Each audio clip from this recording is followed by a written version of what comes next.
Je pense qu'il faut d'abord saluer l'organisation de cet événement, c'est féliciter.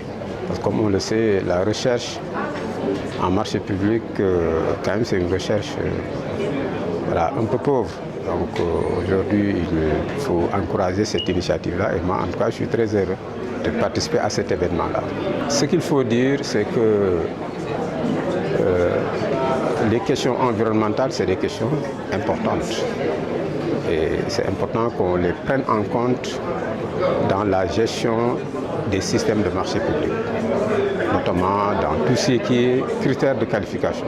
Puisque comme on le sait, les critères de qualification, la définition des critères de qualification, dans ce processus de gestion de la commande publique, c'est l'aspect le plus stratégique. Donc c'est important. Maintenant, il y a des questions d'appropriation. Ces questions-là, il faut les régler par la formation, il faut les régler par le renforcement de capacités. Mais au-delà de ces questions, il faut se poser la question également de la performance du système de marché public. On ne peut pas traiter les questions de façon isolée. Le performance du système, parce qu'aujourd'hui le Sénégal est engagé dans un projet de transformation. On a l'agenda 2050, on a la stratégie de développement 2025-2029. Il faut mettre en œuvre des projets. Et il faut le faire avec de l'argent public. Si on n'est pas performant, voilà, ça va poser des problèmes. Il faudra peut-être rajouter 25 ans à l'agenda 2050, il faut aller à 2075. Donc il faut inventer un nouveau système et il faut réformer. Il faut inventer un nouveau système de marché public qui accorde beaucoup plus de place au secteur privé. Donc c'est important vraiment de renverser cela et de voir en quoi les comportements stratégiques du secteur privé peuvent influencer la performance du système. C'est un réel plaisir aujourd'hui de pouvoir participer à cet important colloque sur la commande publique. Je rappelle que le centre est un de nos partenaires stratégiques et ce sont des échanges vraiment très enrichissants depuis hier à travers différentes thématiques, à savoir les achats publics durables, la promotion de l'accès des femmes à la commande publique.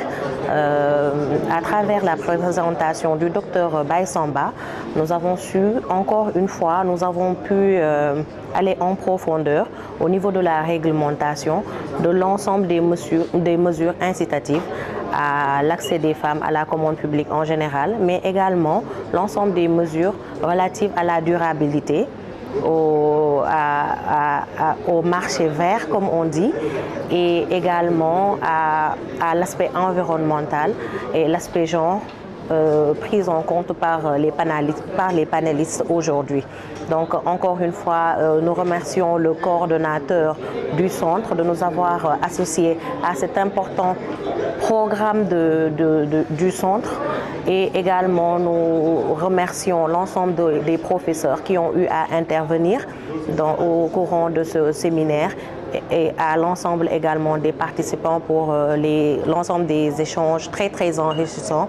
Et nous prenons bonne note également de toutes les interpellations qui ont été faites par rapport aux missions assignées à l'ARCOP et nous serons bien sûr les rapporteurs au niveau de la direction générale pour ensemble voir comment nous pouvons améliorer la réglementation de la commande publique en général, notamment pour l'accès des femmes à la commande publique, mais également pour mieux prendre en compte les notions de durabilité au niveau du Code des marchés publics. Ces 2 jours de colloque nous ont permis d'apprendre beaucoup sur les aspects liés au marché public, au partenariat public, en tout cas qui englobe aujourd'hui la commande publique. Donc il y a eu la présence des théoriciens, des professeurs de droit, des praticiens qui nous ont permis également d'apprendre de nouveaux éléments qui nous seront intéressants dans le cadre de nos recherches. En tout cas, tous les échanges, on peut dire qu'il y a eu l'intervention du public, il y a aussi également les panélistes qui ont développé des thèmes très intéressants, surtout l'accès des femmes à la commande publique et la modernisation et digitalisation également des achats publics par la création de la centralisation des achats publics, des centrales publiques. Donc ce sont des thèmes en tout cas qui sont incontournables aujourd'hui dans les leviers économiques du pays. Nous profitons également de cette occasion pour remercier les organisateurs de ce colloque. Il y a aussi à savoir les membres du CERP, CERCP, le Centre d'études et de recherche en commande publique, en partenariat avec l'ARCOP. Donc les organisateurs qui nous ont permis de participer également à cet événement d'une importance capitale. Nous souhaitons vraiment la tenue régulière également de ces genres de passages.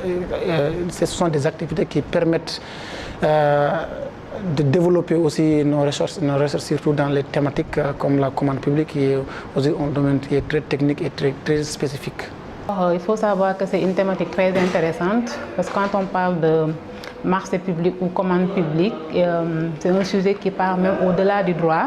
C'est un sujet qui a des répercussions économiques parce que les marchés publics, c'est des leviers majeurs du développement. Mon impression première, c'est que c'est une activité intéressante qu'on n'a pas l'habitude d'organiser dans nos écoles doctorales. Et j'appelle à l'ensemble des partenaires, les organisateurs, de pérenniser ces genres d'activités et de les multiplier parce que c'est important, surtout dans le monde académique. Moi, ce qui a attiré mon attention tout à l'heure, dans la matinée, il y avait la thématique de commande publique et développement durable. Il y avait une intervention qui a vraiment attiré mon attention particulièrement. Il s'agissait de l'accès des femmes à la commande publique.